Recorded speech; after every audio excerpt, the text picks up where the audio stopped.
Жарандар шайлоочулардын тизмесинен өздөрүн кантип тактай алат? Жогорку Кеңештин депутаттарын шайлоо 2021 жылдын 28 ноябрына белгиленди. Алдыда шайлоочулар добуш берүү күнүнө чейин өздөрүнүн тизмеден кантип тактай алары тууралуу айтып беребиз.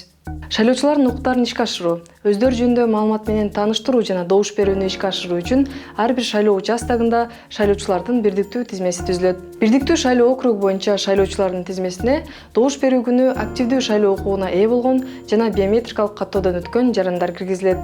Участкалык шайлоо комиссиялары жарандардын таанышып чыгуусу үчүн добуш берүүчүлөрдүн алдын ала тизмесин добуш берүү күнүнө 70 календарлык күн калганда илүүгө милдеттүү. Ал эми шайлоочулардын контролдук тизмеси добуш берүү күнүнө чейин 35 календарлык күндөн кечиктирбестен түзүлөт жана тиешелүү комиссияларга жөнөтүлөт. Шайлоочу өзүн тизме @gov.kg сайтынан текшере алат. Ал үчүн алгач аталган сайтка кирип, өзүңүздү шайлоочулардын тизмесинде тактаңыз деген пунктту басуу керек. Текшерүүнү орус жана кыргыз тилдеринде жүргүзүүгө болот. Сайтка киргенден кийин аты, атасынын аты жана фамилиясы деген жерге керектүү маалыматтарды жазуу керек. Андан кийин сайтта участкалык шайлоо комиссиялары жана добуш берүү пункттары жөнүндө маалыматтар чыгарылат. Эгерде шайлоочу өзүн бирдиктүү тизмеден таппай жатса же ката кеткени байкалса, анда добуш берүү күнүнө чейин 15 күндөн кечиктирбестен тиешелүү участокко арыз менен кайрылууга укуктуу. Ал үчүн шайлоочу өзүнүн тастыктоочу документтеринин көчүрмөлөрүн тиркөөсү керек болот.